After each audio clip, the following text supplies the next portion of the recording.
হিন্দু সম্প্রদায় আজ জন্মাষ্টমী উদযাপন করছে।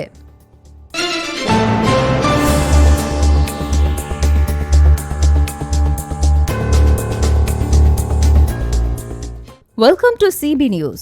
আজ হিন্দু ধর্মাবলম্বীদের অন্যতম প্রধান উৎসব শুভ জন্মাষ্টমী। আজ শ্রীকৃষ্ণের জন্মদিন এবং এই দিনটি বাংলাদেশে পালিত হচ্ছে ব্যাপক উৎসাহ ও ধর্মীয় ভাবগাম্ভীর্যের মধ্য দিয়ে।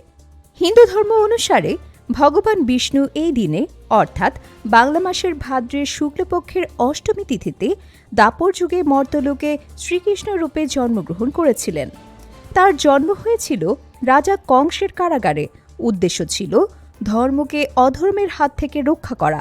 শ্রীকৃষ্ণ জন্মগ্রহণ করেছিলেন দেবকী এবং তার স্বামী বাসুদেবের ঘরে মথুরায়।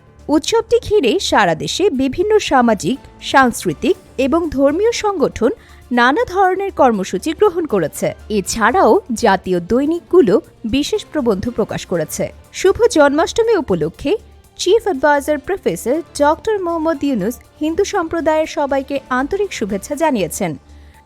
জন্মাষ্টমী কেবল একটি ধর্মীয় উৎসব নয়, এটি অন্যায়ের বিরুদ্ধে ন্যায়ের বিজয় এবং ভালোবাসার এক প্রতীক। শ্রীকৃষ্ণের আদর্শ এবং তার দেখানো পথ আমাদের সমাজের শান্তি ও সম্প্রীতি প্রতিষ্ঠার সবসময় অনুপ্রেরণা যোগাবে।